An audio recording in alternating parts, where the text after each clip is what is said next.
خير ما في هذه الليل ونعوذ بك من شرها ونسألك خير ما بعدها ونعوذ بك من شر ما بعدها. أما بعد، السلام عليكم ورحمة الله وبركاته. twebaza Allah tabaraka wa taala kyatuwadde obuwangazi. Tumusaba Allah tabaraka wa taala asaasire bannaffe abatandise ku lugendo naddala olunaku olwaleero,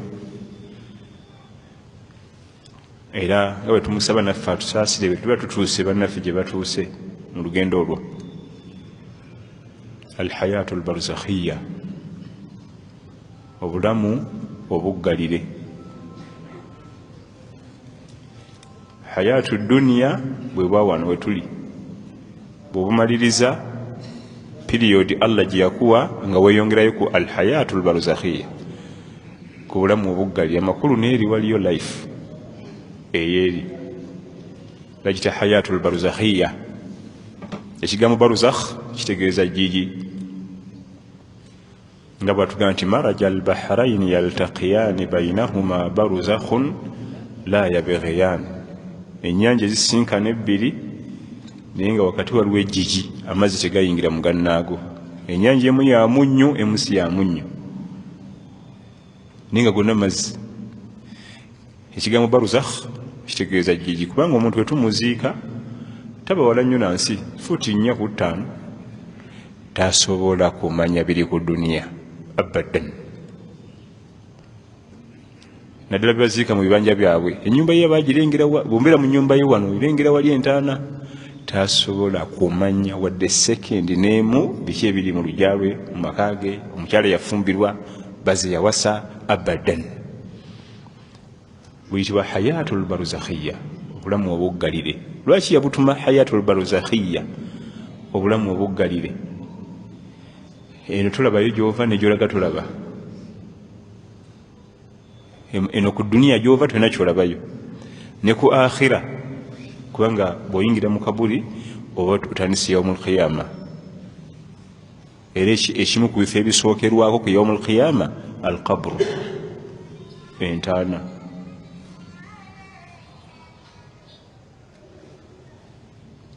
Webanga otudde mu darusu esimu tekuswazanga bwana wange, ogyegenderezanga essimu. Obanga otudde mu darusu weegenderezanga essimu yo mu bantu ab'obuvunaanyizibwa, kubanga essimu buli weevugira mu bantu baba beewunya ggwe. Tiyano yategedde atya nti essimu yina tagisirisa? Kati nno waliwo weevuga obubi nga wateekamu ekidongo kyonna ekyedduniya yonna wakiyiwo. Akati nze simu entabula nnyo, simanyi lwaki, oba ndi kawadi simanyi. Ekibutumisa hayatu albarzakhiya, obulamu obwejjigi, eduniya gyava talabayo, ate amaze okusenvula ku akhira nayo talabayo.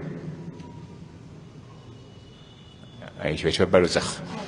Wahuwa alladhi maraja albahrain وهو الذي خلق من سورة الفرقان أسمد الأرض. وهو الذي خلق وهو الذي جعل سورة الفرقان أي المسك برزخ وجعل بينهما برزخا وحجرا محجورا. ويقوايو إنه يتاندكا niyo babigwayaga nti wajaala bainahuma baruzakhan wa hijran mahjura. Asi wa qadimna ila ma amilu min amali yundala. Era niyo Furqan. Qur'an ezitudde wano zonna nammwe zisanisa okutalaga ku myaka egyo. Olwo munaatuukira mu jange, bwe munaatuukira mu jange nga mukyalinamu.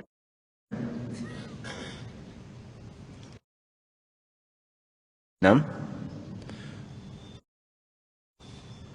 وهو الذي مرج البحرين هذا عذب فرات وهذا ملح أجاج وجعل بينهما برزخا وحجرا محجورا.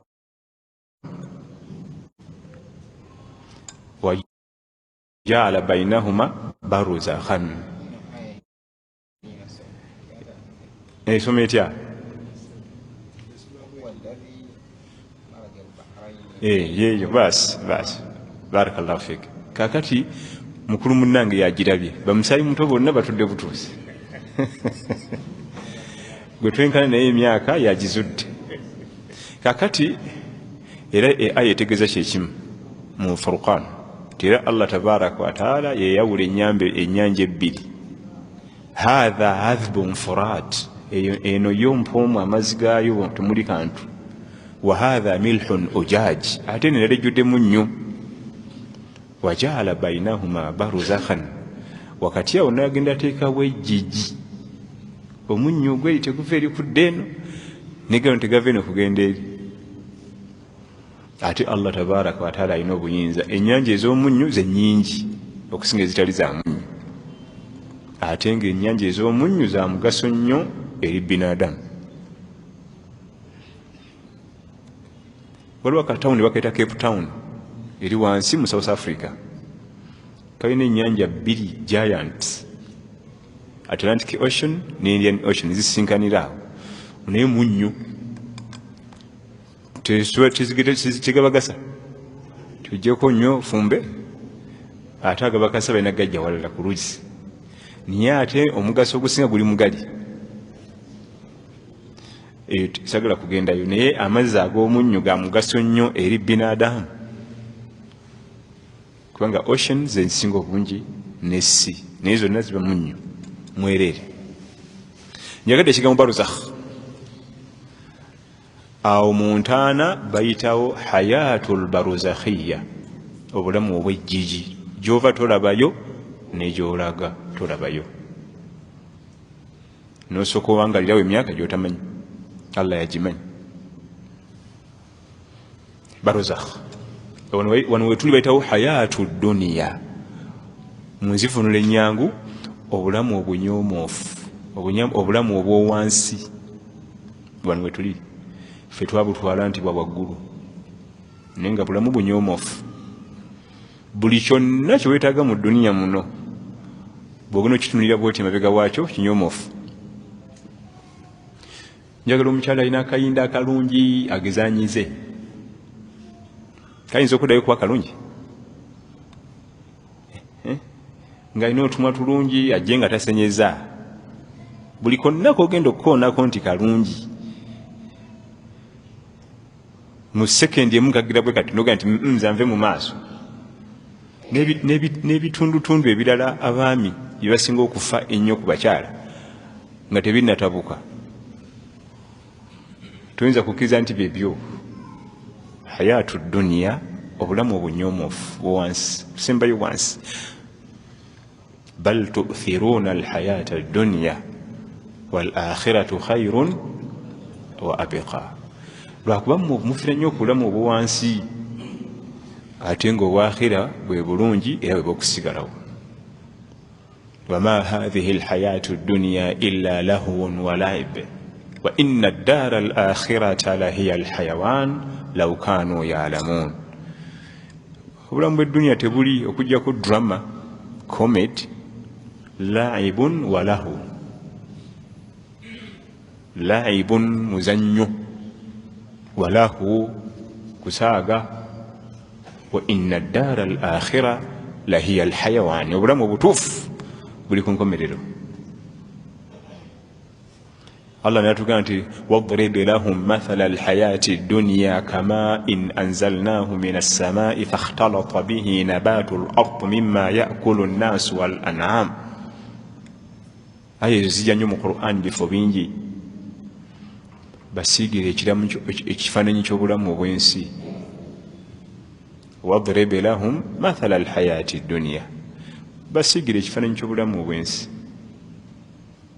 mbasiigire ekifaananyi ky'obulamu obw'ensi kama in, bulinga mazzi. Allah tabaraka wa taala yafaananya obulamu bw'edduniya wano wetuli kati ng'amazzi. Abamanyi batuwa ensonga lwaki Allah bufaananya amazzi. Ensonga esooka, amazzi gagasa ga kigero, bwe gasukka ate gaba ga bulabe olubeerera kasita gasukka. embaale gasusse n'obulamu bw'edduniya buno. Edduniya eno bw'ojagala enjagala ey'ekigero tekkosa, naye kasita osukka. Edduniya eno bw'ojagala enjagala nga ya kigero tekukosa, okujja ku ibaada, kukujja ku Allah. Emmaali ebuze nja kusala amagezi ba haramu ba halal, naye kasita ojagala ne kisukka erina okukosa. N'amazzi bwe gakola bwe gatyo. Eva bwe gasukka gakosa binadamu, bwe gasukka gakosa ebimera, bwe gasukka gakosa ebisolo. Bwe gaba masaamusaamu gagasa binadamu, gagasa ebimera, gagasa ebisolo. Ensonga kyatusiigira ekifaananyi ky'amazzi. Eva gateekeddwa okuba nga gakigero. Hatta abasawo batugamba munywa amazzi, ate waliwo ga nti lekera. Nawuliako omusawo omu ng'agamba nti ate bwe gasukka obungi n'emigaso gagijungulula egiri mubiri. Waliwo bye weetaaga nga birina kuba konko, kati weyiwayo amangi ng'ate bijungulukuka, kakkana nga tebikyakugasa. N'oganywa obunywi gateekeddwa okuba gakiki, gakigero. Eyo ensonga emu. Ensonga ey'okubiri, lwaki Allah tabaraka wa taala atusigira ekifaananyi ky'edduniya ng'amazzi. Amazzi olubeerera binadamu yatondebwa nga wakkayo wansi na ssenyindo wansi mu mazzi, taddayo kufuna mirembe. Ennyindo zirina kuba wabweru, ennyindo zirina kuba wabweru.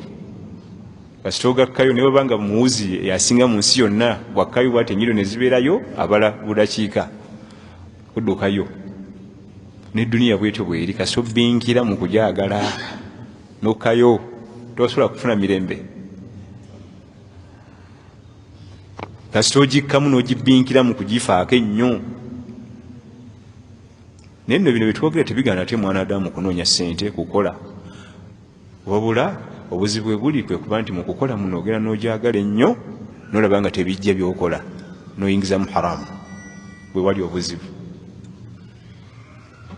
Omwanadamu butonde bwe takka mu mazzi nakkayo bw'ati n'afuna mirembe, nakuba waggulu waago bw'ati.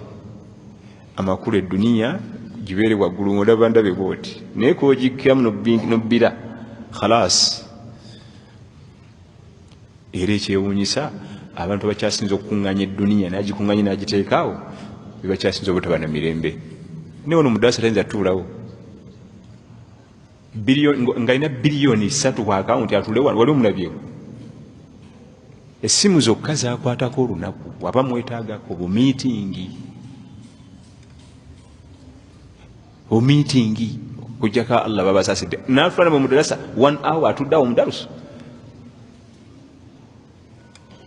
Awulidde? Edduniya kasobbirayo bw'oti, amazzi kasobbira n'edduniya bw'etyo, olina kuba waggulu bw'oti. Abanyi batugamba, era Allah n'asiga ekifaananyi, wadrib lahum mathala alhayaati dduniya kama, basigira ekifaananyi ky'obulamu bw'ensi kiringa mazzi, tegabaawo. Enkuba etonnya ebisooto wayita mmeka nga wegali awo. Ne bw'ogayiwa bw'oti ku ttaka bw'oti n'ogayiwawo, tunulawo ojja kulaba nga tewali. N'edduniya bw'etyo teriiwo, tekumalamu, teriiwo. Gikuŋŋaanye, nina apartments, nina 2, nina eka 10, egindi nina wayita mmeka.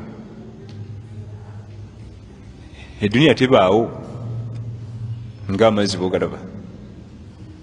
Gakulaga wano mu kifaananyi nti weegali, enjuba olwakamu katono bwe kati, ng'oluguudo olwabaddemu ebisooto n'ebidiba nga temuli. Kale edduniya egera netulimbalimba nti weeri, netulowooza nti weeri, netuwaganyala ku mateeka ga Allah tabaraka wa taala.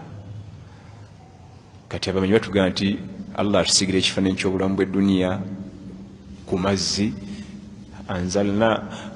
kama in anzalnahu min as-sama fakhtalata bihi nabatu al-ard mimma ya'kulu an-nas wal-an'am. Nejja neyeetaba mu ttaka mu nsi wano mu bimera abantu banaalya n'ebisolo. Kale ebigambo ebyo tegwadde musomo gwaffe ogwolwaleero tuyitiddeyo olw'okuvanyuma lw'okufiirwa mukama waffe muganda waffe Allah musaasire Haji Nsereko Mutumba olugendo lwe lwatandiseeko tumusabira Allah musaasire n'ab'ennyumba ye Allah bagumye kubanga enfe y'ekibwatukira etera okutiisa ab'ewaka hatta n'okuvaamu ebigambo olubeerera nze abadde ansanga nga mpa courage lwe mbadde musinkana abadde ngamba kigambo kimu gwe beera ku byakusomesa byokebera tubigendamu awo oli wamala tubeera awoka ffe tuleke mu bino ebyaffe politics bla gwegendera awo ye courage gyabadde ampa lwe mbadde musinkana kyekigambo kye era nga takikyusa enfe ezifaanagana bwe zityo yedduwa eri gye tusoma mu takbiira ey'okuna nga tusalira omufu Allahumma la tahrimna ajrahu wala tuftinna ba'dahu ayi Allah tetumma mpeera yakumusalira kumwerekerako empeereza zituwe naye totugezesa ate n'otuleta fitina kakati olaba oteekeddwa okuba nga nankani obutemu nankani bati gundi ono alekadde balina fitina ne gundi ye fitina gye tuba tusaba Allah gitukingirize kubanga ate abasigala weno bayinza okweteemateema osyamuwa salaamu nange syawa salaamu oli kusinzira bwotuna n'ogatta kino nekino nawe olaba waliwo there is something nga tugattagatta kubanga ezo enfa bwe zityo ani gwomatiza amangu ago bantu obwongo bugaziwa olaba ne batyo kiwali kiriwo era baleeta kati olaba omugagga tafiira omwana we era ga yamuwonze afune obugagga yamusaddaase tayagala kwavuwala oyo gwolaba asaddaaka abaana be omugagga mbw afiire omwana babyogera omugagga tafiire omukyala yamusaddaase kyeyika balubaale bamugambye aweeyo omukyala we tatiddeyo kuwavuwala bwaba akisidenti mbwe yagipulantinze oba bulwadde beeka butwa kati ate omugagga bw'afa lukwe lwa mukazi alakubba ssente omwana addamu omutaba kusaaga weyigira eno teekawo ebigambo biyita eno teekawo ebigambo biyita eno yita nti ekyo kiraba n'ayonka oyo omukazi yatemudde omusajja n'ayonka asiraba bulabi ekyo atwala obugagga yoyo binadamu kyova olabe yamutonda yekka yamusobola toyinza kumusobola buli akagwawo akoogerera n'olabanga ke katufu buli akagwawo akateekako obulungo ddiira n'akulaga n'obujulizi era nga yeewuunya gwe nti ekiri mu giraasi ekyo kyotalaba ekyo kiri mu giraasi lwe mwakiraba yeewuunya gwe atakiraba naye nno tulina obyewala okwewala ebintu ebyo Allah aligamba nti fajitanibu rijisa min al awthani wajitanibu qawla zur ebyalubaale naki byonna mu byesambe ne bagamba kigambibwa naawe okiraba bulabi wekyeka mu mutwe ofumiitirize toki qawla zur era bwe yali ayigiriza basahaba ridwanullahi ajmain wa kana muttakian fajalasa yali atudde nga basomesa yeesigamye darasa yali mpanvumu naye time bagina okulaba nga abadde yeesigamye avaayo ne feesi n'ekyuka ala wa qawla zur ala wa qawlu zur bannange mbewaza n'ebigambo bagamba kigambibwa nawulira kiteeberezebwa bagamba mbu kubanga mbu kitegeeza tibiriko majuli mitwe n'amagulu naye nno olwaleero ebyo bikudde ejjembe mu bantu ate ababeera ennyo mu mizikiti n'amadalasa okusanka keeki k'abantu bana bataano nga batudde ku muzikiti baba ku muntu omu gwe basala naye baseeka waabwe gwe babaako bamugeya bamukolako olugambo bamwetemerera gwe gyogende otunulye kasita babeera basatu bana nga batudde ojja kukulira emboozi naye obajjukizanga bano nti bannange ndabanga bali mu lugambo mu kugeya n'okutemerera nenno nga byonna byeboogera tekuliko kibamanyiko neki mbu kigambibwa mbu baawulira mbu. Imam Ahmad bun Hanbal oyo omusajja wa Iraq yasibuka bamuzaala omwaka 164 hijiriya, yali mumanyi w'amaanyi, imamu almuhadithin walfuqaha, yali mukugu nnyo mu departments 2 hadithi ne fiqhi. Batono nnyo ababeeranga bakugu mu departments 2 nga bw'otugamba nti onajjanjaba amannyo n'amaaso tekitera kusangika, tekitera kyajjanjaba amaaso n'amaki. Naye Imam Ahmad bun Hanbal rahmatullahi alayhi rahmatan wasa waliwo yajja namugamba ebigambo ti nasanze abantu nga bakwogerako ebigambo n'ebigambo naye nga ate basala jamaa, basala layiri, basala tahajjudi, naye nga bina byebakwogerako nkumanyi tibikuliiko. Kijja kityo kubanga basobola okwogerako ebigambo ebyo nga ate Allah abanguyiza tahajjudi ne layiri. Ansa yesinga okwewuunyisa gye yawa omusajja ono yamugamba nti Allah ayinza okuba nga yabanguyiriza emirimu gye bakolera bali beboogerako. Amakulu tahajjudi zaabwe zebasala zooli gwe boogerako yazibanguyiriza bazikolera oli gwe bali ennyama ye, gwe bageya, gwe batemerera. Ali ku tahajjudi ayimiridde alemeddwa okwebaka naye ng'empeera zonna zakola zaani zooli.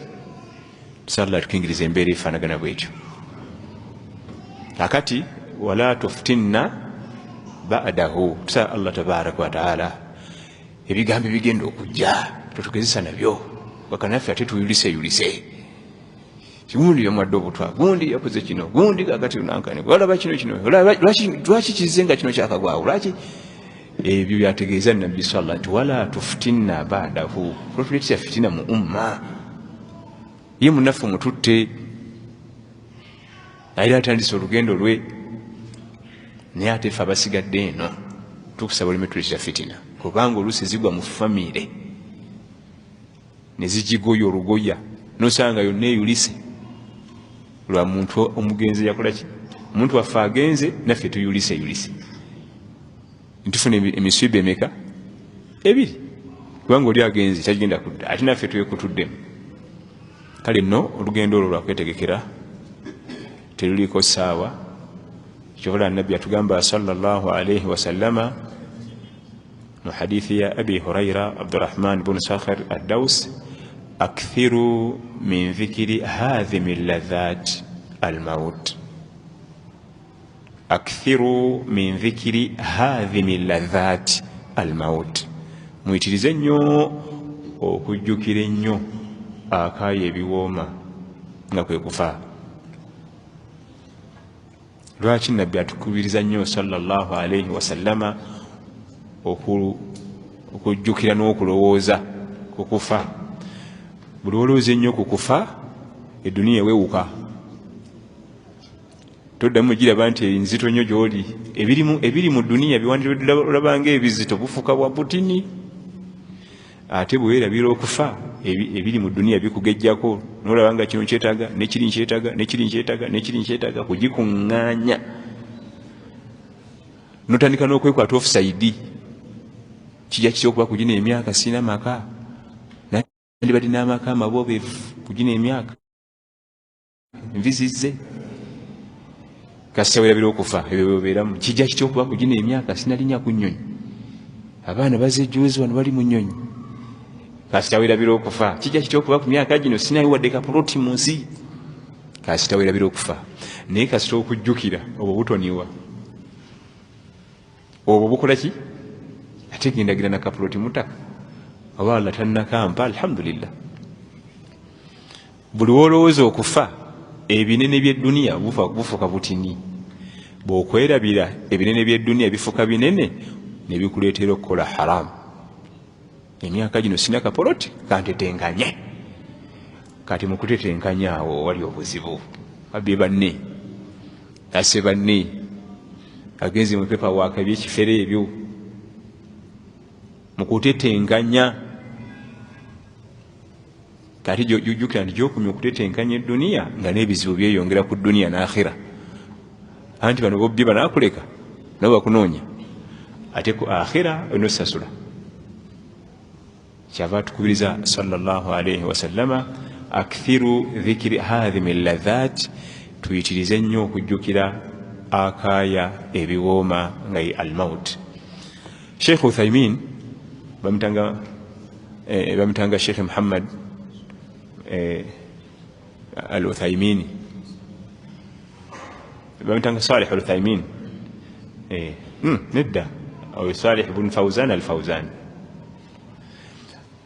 Sheikh Uthaymin Allah msaasire yafa 2005. Yagamba nti lwojjukira ennyo okufa oba ofaanagana omuntu atambulidde mu nnyonyi, ekizimbe ekinene kabanga kacupa, gyekuma ennyonyi okugenda waggulu nga buno butoniwo buli ku duniya, n'omuntu gyakuma okujjukira okufa, eduniya obuntu bwonna bufunda ne bufuka butini bwe buti, naye gyekuma okubanga okwerabidde n'akatini kigejja. Tusaba Allah tabaraka wa taala atteekemu abo abayitiriza okujjukira almaut. Naye nga almaut ye awwal manzil fi al-akhir, al-qabr, entaana kyekifo ekisookerwako ku yawmul qiyama, ekifo ekisookerwako ku yawmul qiyama yentaana. Amakulu programu eza qiyama ziba zitandise ku sayidiyo kasitoofa obutandise ku programu za yawmul qiyama. Kulwaki? Anti otandika okulaba malayika, ne ku qiyama tugenda kuba tulaba malayika, wana ate ku duniya tetulaba malayika. Era endaba y'omwana Adamu mu ntaana yegenda okuba endaba paka ku yawmul qiyama, ne mu bbaliro ne mu jjana, kubanga endaba eyawano ku duniya ndala. Fakashafna anka ghitaaka fabasaruka liyawma hadid. Fakashafna anka ghita, Allah tubikulako ekifu, weewuunya ate mu kufa twongera kulaba bulungi. Ate Allah abikulako ekifu ekibadde kibissa amaaso go bulijjo, n'olaba malayika nga bwe yakula mu sayizi yaayo, kubanga ogirabako wano mu duniya toyinza kuguma. Twatondebwa nga tusobola kuziraba butonde bwazo nga bwe yakula, okujja kuba ambiya alayhimu ssalam, bo n'abawa ebimu ku byenjawulo, yasobola ogitunulira bw'ati, naye era akosebwa ensisi obutonde bwayo. Abasigadde ffe era bw'ogirabanga bw'oti n'ogira mu butonde bwayo, khalas manya safaari toyinza kudda eno waffe. Abaganda bagamba mbu yafa n'azuukira, kati n'aziba omumwa aleme kwogera bye yalaba. Tekiriyo. Almautu taati marra, okufa kujja omulundi gumu. Tayinza kulaba ku bamalayika nadda. Wano abatafudde ffe tuba tulabye obubi, naye abatafudde yaima okuzirika n'asukka okuzirika, totally naba nga alinga aswikinze off computer ze zonna, naye waba wakyaliyo computer eri on, waba wakyaliyo computer zonna bwe ziswisinga off todden, kuliko ezisigalako, kuliko ezisigalako.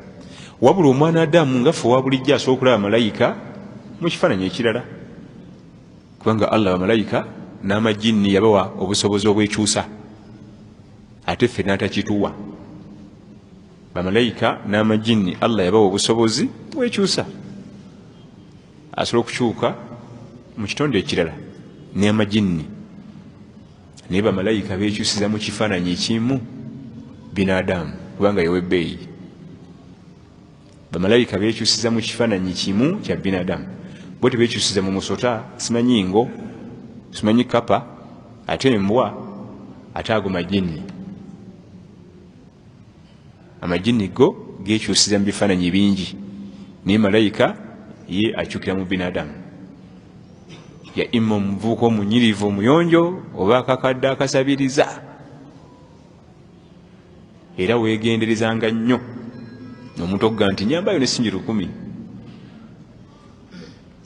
ayinza okubanga malayika, n'ojerega n'ovuma naye kwegyo emyaka tewazaala ku baana tebayinza kuyamba abaana bo bikwatirako wa nze ŋŋambye njala singi 10 luntuusa ekawempe oba tulina ŋŋamba sirina nze sikkiriza egyo emyaka nja kuba sikyali mu Kampala muno lwaki odda mu kyalo n'olima ebyogera byaki mugende nti nomuzeeyi nange simidde bulungi bambi naye Allah atuggulirewo nange simidde bulungi naye Allah atuggulirewo kimala Allah akusaasire ya rabbi akutuuse gy'olaga qawlun ma'rufun wa maghfiratun khayrun min sadaqatin yatba'uha adha ebigambo ebirungi ebisaasira bambi nga olabye byebisinga ne watomuwadde birimu n'empeera nyingi okusinga amuwa ate namukakati kwata uliga nti ate omusajja teyampa kwata naye ekikulu musabiriza nnyo ujye okukola ye ziriwa sente zange kwata wetafuna mpeera afuna namusango sente zigenze ate nafuna n'ekiki n'omusango ono tawaddeyo wadde 10 naye ebigambo ebirungi qawlun ma'rufun wa maghfiratun khayrun min sadaqatin yatba'uha adha ebigambo ebirungi ebyekisa kusaasira bisinga nawaddeyo saddaaka n'agoberezaako okujeeja okukakkanya okulangira nomulwa okusabiriza gwe mumanyi ogwo ajja genda ngonjogerako mu bantu mbusaako wakwata niwe ziba miliyoni 10 temuba mpeera bal ate muba mu musango ati bamalayika bo beekyusa era omuntu asobola omulaba nga yeekyusiza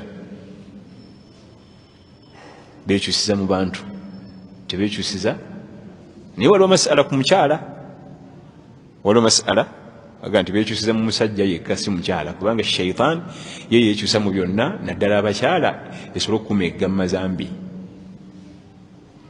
yo shaitan olaba omukyala mubalagavu nogamba nti nze ono siri muleko aliba mwana wa mwana yalireetera okuleka naye ono okakkana ng'oseredde ogudde muki mu zambi ati bamalayika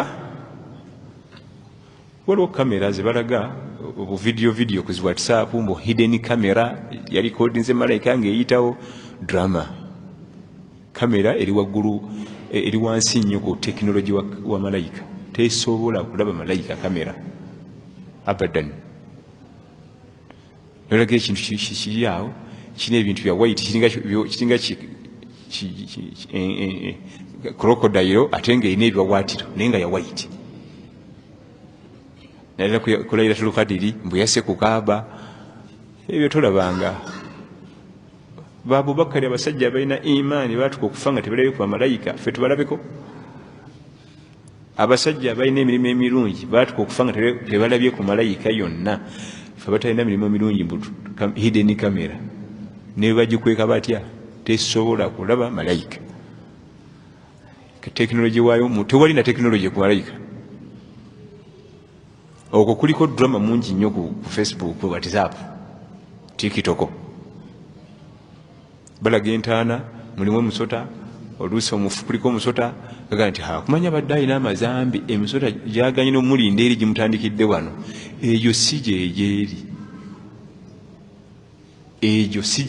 era tebakulimbanga oluusi oba gubadde guwangalira wetuzze oba gwayingiddemu nga tunawe tuwumuza jeneza egyeri tosobola kugulaba kubanga gweri era ogwo ogwawano ne bwe gugenda ku mayiti ne mayiti yinza kugulaba kubanga ate ali mu bulamu bulala obulamu bw'entaana buli mu ilmu lghaibi irimu Allah gye yeesigaliza yabumanyi aga nti malayika bwe zijja omubuuza ebibuuzo atuula entuula eyeeri swene yaffe gy'omanyi tyatuula alannamye naye bwe mugenda okusimayo omufu ngayo mwamuteekayo omusanga teyenyenyanga kubanga ebyeri tosiiga kifaananyi ng'ekyaffe wano eri obulamu bw'omuntaana wa hayatuna fi lqabri bada mamatuna haqqa wa yasaluna bihi lmalakani ibuni Qahtani atugamba nti obulamu bwaffe mu ntaana bada mamatuna nga tumaze okufa haqqa bwa mazima waliyo life naye Allah yagimanyi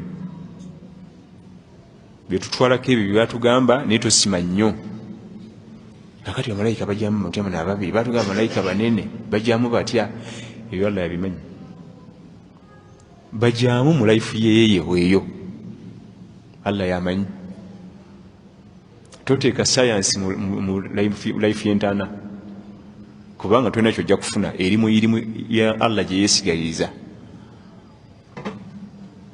tolowooza nnyo kuddaawo ate bamukuba ate kakati ate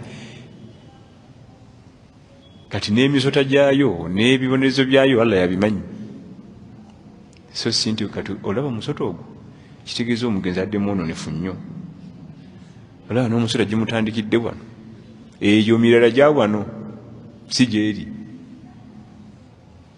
bw'otegerera nti ebyo byonna byonna tebigasa mugenzi era tabirirako tulaba bazimba ku bafu tamanye nakumanya nti mwamuzimbyeko ne bayoyota tailizi simanyi talazo nankani amayinja nagajje bweru ago taata wange mumuwe ekitiibwa namuletedde amayinja gava bweru ogabambi tagenda kubimanya nako kyayinza okubifuna muli ezambi bwaba yali abikkiririzaamu naye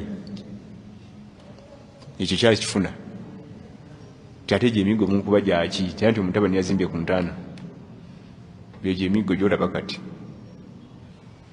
ekyo kyasobola kifuna naye nti amanye nti mutabani yankoledde nababa ayoyose entaana yange ogiraba bwefu tabimanya nako essente ziteeke mu bigenda omugasa ng'okusaddaaka okuzizimba mu masigidi okuwerera mulekwa banaku ate awo zimugasa nnyo okusinga okudda ku ntaana oyoyoote ate babiyoyoota mugenda okuddayo nga byabomokabomoka dda ne babiddamu bupya mugenda okuddayo nga byakutukakutuka dda nga n'omuddo gubibisse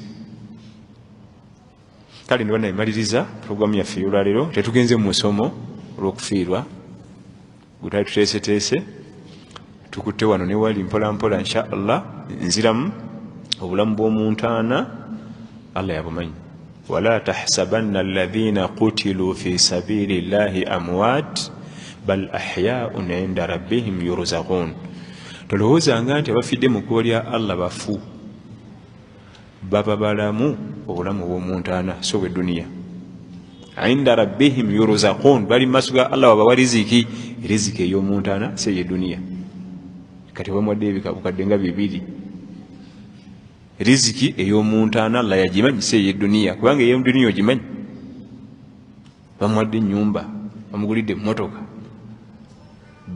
bal ahyau inda rabbihim yurzaqun riziki eyeeri Allah yagimanyi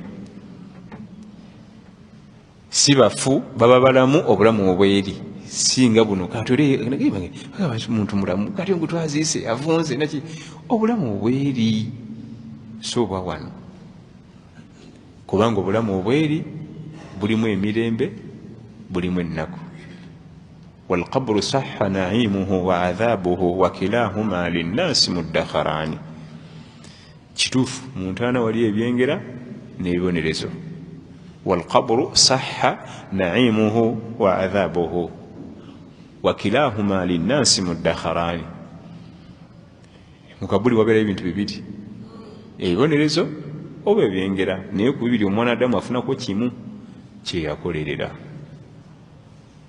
kyafunako ate kyetukolerera ffe tukironda gwolonda tinze muntaana njagala miggo noyingira field n'ogikolerera oyo naganze muntaana njagala mirembe naye nagikolerera gwolonda kubanga Allah atugamba nti wahadainahu najidain abateba makubo ago ate nenga balaga nti ekkubo guno kunywa mwenge bwenzi biki byonna ebyo muliro ligukira mu muliro lino sala kusiiba kweyisa bulungi kuba bakadde bitiibwa ligukira mu jjana nagatulaga bulungi naga nti kati mbatadde ffe tulonda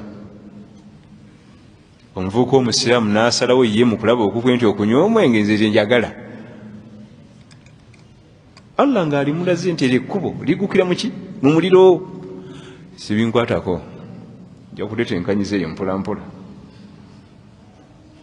nja kutetenkanyiza eyo nziri njagala eryo temuna munange ebintu by'obwenzi ebyo nga gye bimalira muliro nze ate omuwala mulungi ate yanzikiriza n'okunzikiriza tusaba Allah tabaraka wa taala atukumire mu kkubo lino erigguka mu jana. Yagatulaga si byakugamba nti bya options ebyo nga waliwo questions zetwakulanga kuliko ABCD londo okwo. Si byakulonda. Yatugamba nti ansi entuufu eri A etusaza ku B. Ebibuuzo yabitubbira. Ebibuuzo yakola ki? Yatulaga ansi entuufu yeeno naye ani agiffe tufiira nnyo ku ansi enfu. Ebigambo bitegereka. Tufiira nnyo ku ansa enfu ate nga tukimanyi. Olubeerera abavubuka bato tubakuutira okubeera ku muzikiti gwe sooka salaatu lujamu ogiteekewo. Ekireetera abavubuka okunywa omwenge abavubuka basiraamu kwesamba muzikiti. Era gwe genda otunire abavubuka abasiraamu abakwata ku ccupa y'omwenge ojja kulaba talina budde bwa muzikiti. Kiba kizibu jama okubanga obulamu n'ogenda ku subuhi n'ogenda ku dhuhuri n'ogenda ku asiri wuuyo magaribi nti okwate ku ccupa kikalubamu. Gwe genda otunire abavubuka abasiraamu abanywa omwenge beesamba omuzikiti. Genda otunulire research bwe ziraga oba Uganda oba bweru oba Europe oba America oba Asia yonna gyogenda okulaga. Sooka oteeka obulamu bwo ku muzikiti. Ebirala tunabiraba natusanga tuli mu muzikiti. Kasita ogwesamba ojja kukola buli kimu. Swaibu nga yesambye mu muzikiti zambi kyeri namulema. Nabbi yatugamba sallallahu alayhi wasallam nti ash-shaytan dhi'ibul insan. Ash-shaytan dhi'ibul insan. Sitaani gwe musege gwa binadamu gukutaddeko eriiso essene ogala kugajambula. Kasita ova ku muzikiti oba oguwadde emikisa. Omusege gutaddeko amaaso 24/7 wooviira ku muzikiti oba oguwadde omukisa nga gukugajambula. Innama yaakulu dhi'ibu min alghanamu alqasiya. Nabbi sallallahu alayhi wa sallama yalunda nnyo ebisolo. Kyobalaba tusiigira nnyo ebifaananyi mu ttale. Myaka 7 ali mu ttale alunda. Yayigayo ebintu bingi. Okulunda no kwa bbeeyi kulimu ebintu bingi, mulimu okusoma kungi nnyo. Ogwa ku muntu ng'alunda okulunda okuli physical si kuno okw'ekigagga. Ogendayo ku weekend n'otukako mu faamu n'ogira bwoti twogera kulunda nga gobeera n'ebisolo n'eruli. Era alabanga kuwadde ku mukisa genda olunde ku bisolo. Oza lwaki akiwa bannabbi? Kirimu ebyokusoma bingi mu kulunda eyo mu ttale. Era mulimu n'okufuuka omuzira. Omuntu alunda ebisolo tamala gatiitira aba muzira. Anti ogwa ku musota ne bubeefuka. N'ogwa ku bintu ebikambwe bibeera eyo. Ebisolo byogenza okulunda ne biraba ekintu ng'onokitta. During that process omutima gufuuka mugumu nobeera muzira. Bannabbi bonna baasooka kulunda basome bebeko bye bayiga. Naye mu kulunda eyo Nabbi sallallahu alayhi wa sallam yatugirayo ebintu bingi. Mu byo yamanya nnyo enkolagana y'ensolo gye bayita omusege n'embuzi. Kyola atusigira nnyo ebifaananyi ku musege n'embuzi ng'atulaga edduniya eno. Hadisi nyingi nnyo nga Nabbi yayogera ku dduniya eno ng'agiyita musege.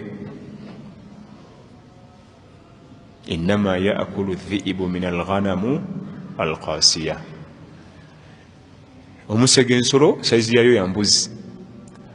Lwakuba yo omusege guli muftaris min alhayawanat almuftarisa. Go guyigga amaala amannyo ga byuma. Kubanga ensolo zino zetuli ewaka amannyo ga plastic. Embuzi ne wegiteeka bwoti mu kamwa teyinza kuluma. Plastic obunnyo bugonvu. Naye okukwatanga mu kamwa k'embwa ezo zikutulako zonna. Ate eruma ggumba n'erikutulamu n'erirya. Kati emusege saizi yago ya mbuzi. Bwe ziba ziriira wamu bwe ziti omusege tegusobola kujjawo kubanga gutyawo mubamu ennume nezino zegattagatta nezigutwala naye kasita gugigwikiriza ngaeri oluyoolu kanti kubako amaala akagudde wansi kyava tugamba nti mumusege mu mbuzi gulyamu yeyawudde naye yali agamba nze naawe buli ova mu solaatul jamaa shaitaani akumaze nja kusalira mu ofiisi nja kusalira mu kolido tulina akaluumu ako nankani tulina wetuteka akakeeka allahu akbar abo shaitaani tasika abo nadda ne mukati asika abo natula ne kukatebe neyogoma kubanga kasitotandika tujja kusalira mu kaluumu tayimu etuuka naako nokatandika okavaako nja kuzigatta nja zigatta nga ntuuseeka pulira nkooyi emboozi egudda makirinde eyo gibuuse katayimu etuuke ngaozitwala waka nakyo jja kivaako leero nga nkutuse nnyo sinanagasaala olwogenda jangu tulye ne bannaffe wano tetugambye nti wabeera mu masigidi sheitaani tekumegga naye tuba mwangu kubanga bwojja ku masigidi ne babako kibatusomesa nekikuba omutima sekagule nayogera ku kano nekayingira wano awo ng'omanya tuli wamu we tuliira tuti naye kasita bwega nti ku ofiisi mu woteeri awo waliwo bugadeni zaawo tujja okusalya mu kagadeni naddala baako ekiwale miitingi ez'amagaribi n'ekyezo woteeri gundi tugenda okufanika meeting. Bismillahi rahmani rahim. Alhamdulillah wa bihi nasta'in wa ba'd. Assalamu alaikum wa rahmatullahi wa barakatuh. Innama ya'kulu adh-dhi'bu min al-ghanam al-qasiya. Ekigambo ekyo kyajja mu fomati ya lugero. Omusege mu mbuzi gulyamu yeyawudde naye nga bategeeza muffe kakyova mu solaatul jamaa kizibu nnyo okuwona amazambi kizibu nnyo okuwona omulabe shaitaani omuvubuka omuto tumukuutira naye oba ogenze bweru ku kyeyo yo masidi sooka ogiteekewo ebeerewo naye oba oli biza otya yo solaatul jamaa sooka ogiteekewo ebeerewo ebirala tunabiraba amadda naye bw'olabanga solaatul jamaa ekuvuddeko manya teri zambi lijja kulema ate tukimanye nti amazambi galina enkola era eringa eya ibaada. Allah tabaraka wataala bw'otandika okunyiikirira ibaada akuggulirawo ne ibaada endala nezikwanguyira ogenda okulaba nga walitosobola solaatul layiri kati ng'ogisobola ogenda okulaba walitosobola kusiba mande kati ng'osobola buli wogenda ng'onyiikiriza ibaada akuggulirawo n'endala n'amazambe bwe gatyo osooka limu kati ate bweribbinkira ogenda okulaba nga n'erina eryo lisobola olwo n'ogaziwa extension ogenda okulaba nga n'erina eryo lisobola n'amazambe bwe gatyo osooka limu ogenda ogaziya Inshallah tusaasire ya Rabbi. Naam. Nandagenda kusoma ebibuuzo. Naam. Ebibuuzo sebo. Ani asoma kino? Wa alaikum salaam. Naam.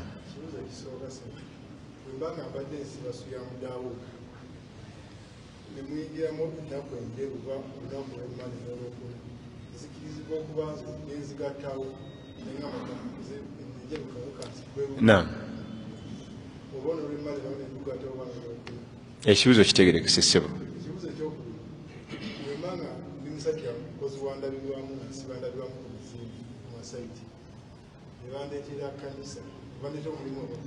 Naam. Ekibuuzo kitegerekese ekyokubiri.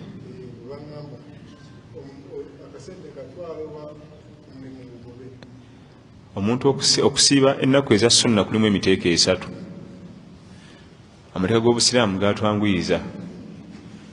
Waliwo okusiiba okw'abanafu. Nze ennaku esatu buli mwezi ennaku enjeru ziba ssatu. Okwo okusiiba kw'abanafu. Ne wabeerawo intermediate kilasi eyo wakati ennaku 8 mu mwezi anti osiba 2 Monday ne Thursday buli week mu mwezi ziba nnaku meka newabirawo bakirimaanyi upper class 15 mu mwezi Yesu yamya Nabbi Dawuda alayhi salam nga sinaba kweyongerayo gwogwawa kwezo kilasi 3 ekyewuunyisa ku myaka egyo gy'oliko egy'ekivubuka tolina woogwa kabonero kabi nemba nafu n'otagwayo nemuba nafu lower class 3 mu mwezi ate eze 3 naddamu n'atugondeza ennaku enjeru oyinza okkiriza n'otazisiba nga ziriraniganye okuzisiba 13 14 15 kyekisinga obulungi naddamu n'agonza buli 10 osibemu luki lumu mu 10 lumu 10 erisooka ne 10 eriwakati luki lumu ne 10 erisembayo luki yaddamu n'atugayizaamu era ne bitulema. Middle class Monday Thursday abasiba 8 mu mwezi. Upper class kabeja 10 anti asiba lero enkya naja nasiba oluddako nali oluddako nasiba oluddako nali oluddako bw'otuuka kweyo esembayo upper class toddeyo kutunulira bino kubanga otuse ku top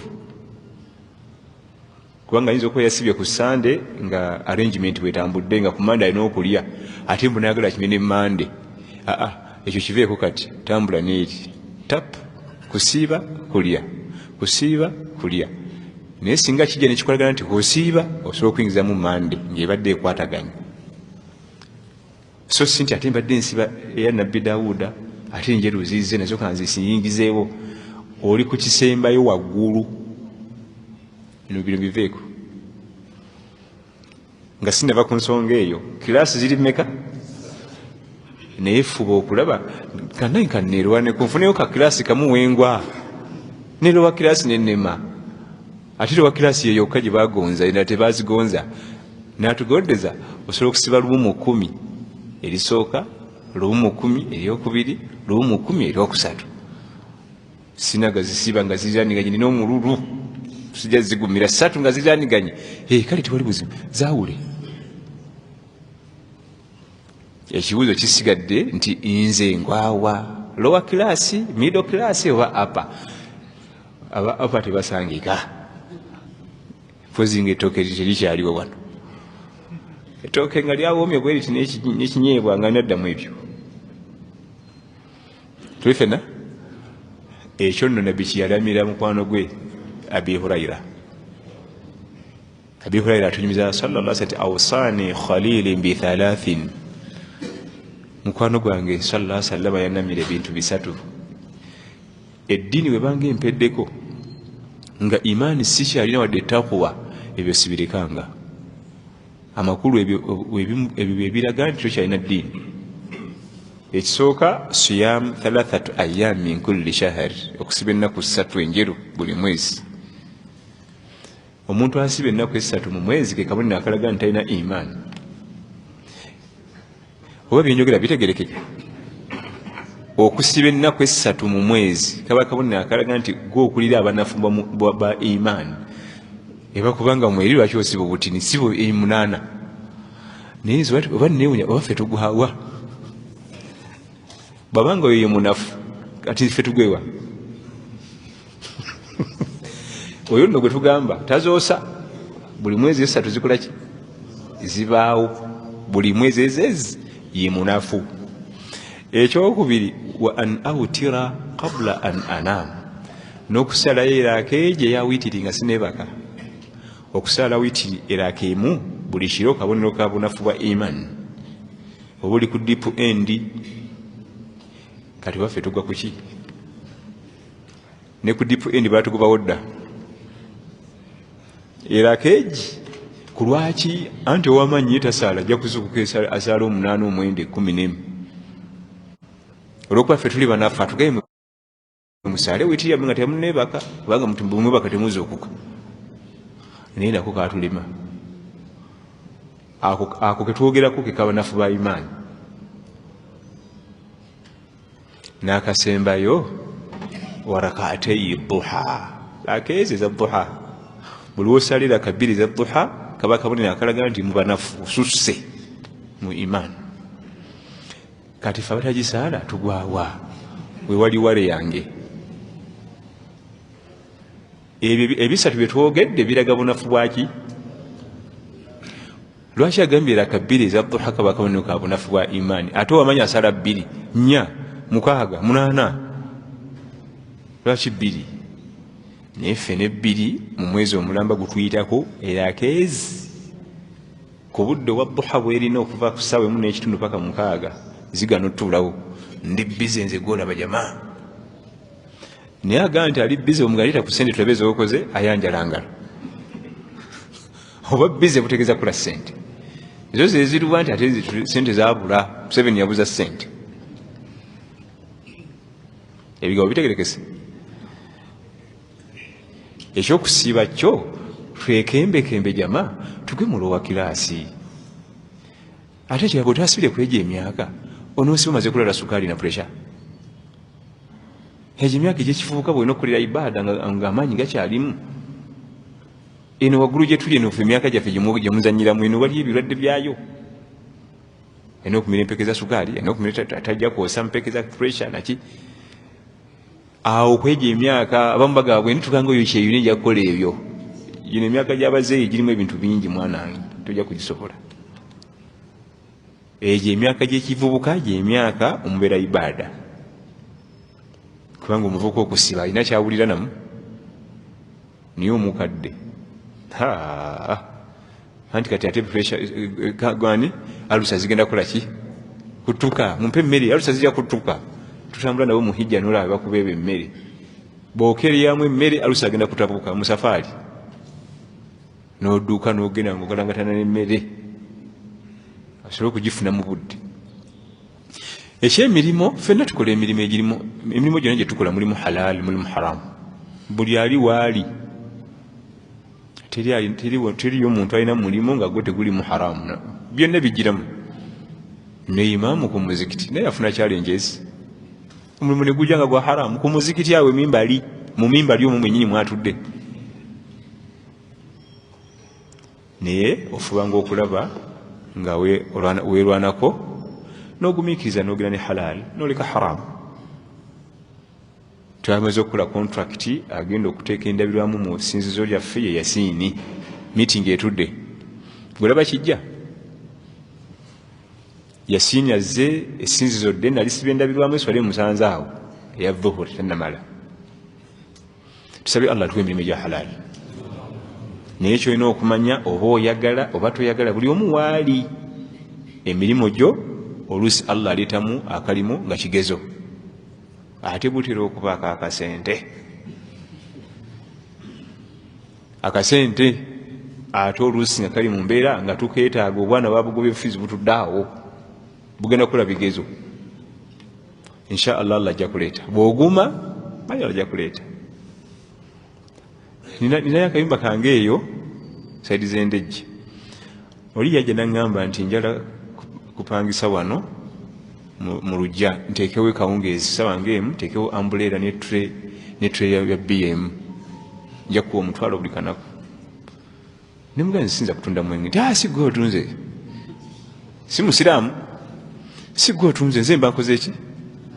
Ne mugamba gwe bw'okiraba niye abagenda okuyita bagenda nti ono si ye gundi ono ateeka atya omwenge wano nange ago tomanyi kali akafo kali strategic nnyo wali sente nteekawo obutebe 3 buna ne crate age nja kuwanga omutwalo buli kanaku gye mitwalo ameka gwe tofa nayo njaziweerezanga nanyongeza 2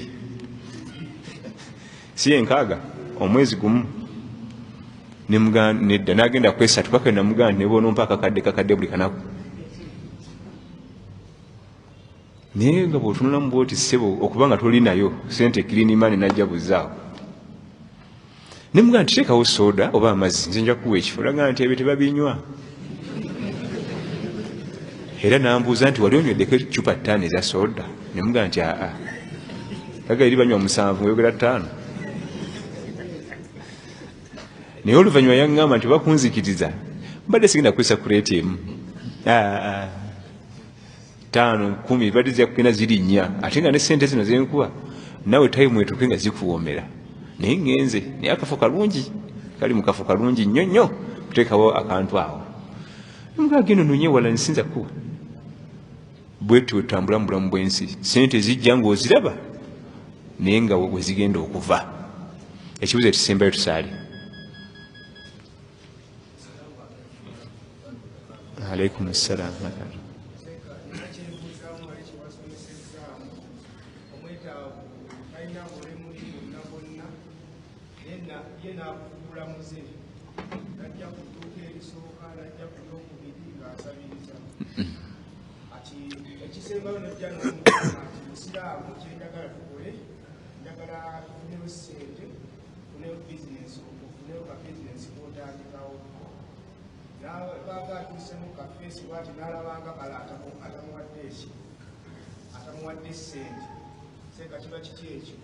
abeetaavu abagenda nga basaba dduuka ku dduuka era nga manyikiddwa mumulengereri ne mumanya nti kugirawo ebbiri awo funyayo 5.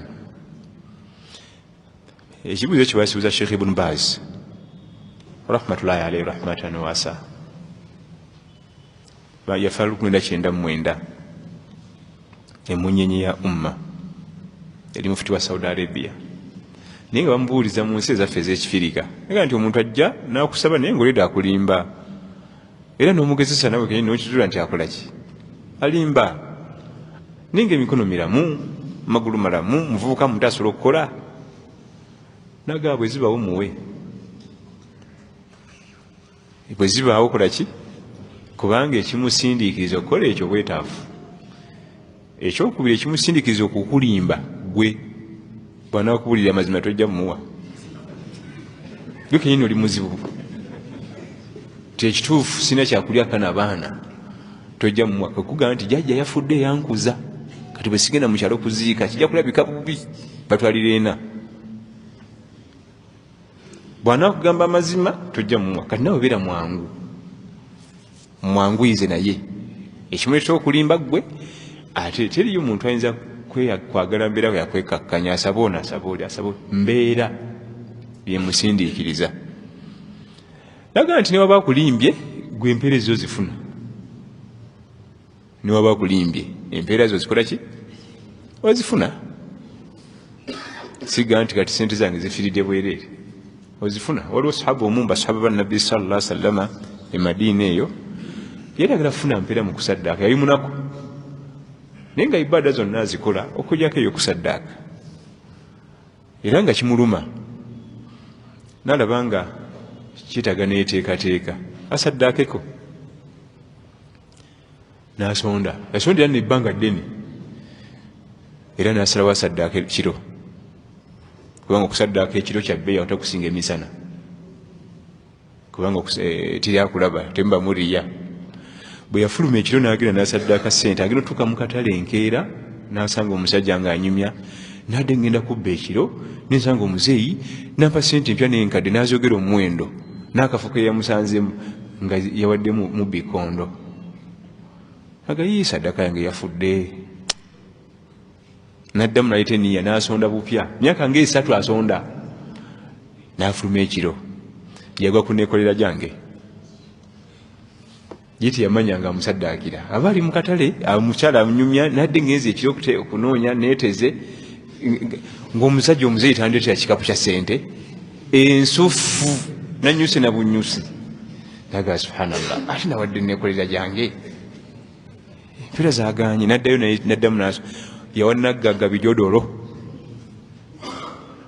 abamukatalaga nti awulira banyumya nti abanaku n'okwe kati nze ndi musajja mugagga ono yageze kumpa busente bwe ekikapu kijjudde nsinene kyemuyitaaza naga biganye tangende wa nabbi sallallahu alaihi wasallam nagenda namuyitiramu byasanze emyaka kumpi nga 10 ebyo yabikolera myaka nno mingi sebo fe tubifundizaawo naye kyamutwalire kubanga yali munaku nga bugamba nti nsula 5 mu kiwekebe naga nti nnonyeza empeera mu kusaddaaka nenze buli wensaddaaka sifuna mpeera tyati lwaki ogwasooka nawa mubbi ogwaddako neekolera gyange ogwasembayo ate gwe nawo nga tazina nabwetaavu bwaza mugagga nabbi namugamba zonna wazifunyeko empeera sallallahu alaihi wasallam, zonna wafunye empeera tyomubbi abantu bakolimira. Nabbi namugamba sallallahu alaihi wasallam, omubbi oyo ekimuletera okubba buki bwetaavu, ezo sente zomuwa zitandika akalimo, Allah nayisiza ku mukono gwo nava mu bubbi, ezo si mpeera. Bano abakyala banneekolera jange tulowooza nti baba nabo balina nnyo obwetaavu ne buzibu mbeera, naye akasente kewamuwa ne kamujja mu mulimu guli nadda omulimu omutuufu, ezo si mpeera. Kati obuzibu nga buli ku naggaga, obuzibu nga buli kuki. Naye nabbi sallallahu alaihi wasallam saabasomesa naggaga ayige sente bazigabako, oyo gwola batayagala bamuta sita kange, alina amasanda gaffe ne muki kasita akwata bwati teri, ayagala ayige nti esente bazitaako n'ogabirako ku bayitaavu. Ekyo kifunamu okuyigiriza oli nti esente bazigaba tokifunamu mpeera. Namugamba sallallahu alaihi wasallam, zonna empeera zozirina. Omubbi omufunako empeera, nekolera jange omufunako, omunankani omufunako. Wa barakallahu fikum wa jazakumullahu khair. Subhanakallahumma bihamdika ashhadu an la ilaha illa ant astaghfiruka wa atubu ilaik. Wassalamu alaikum.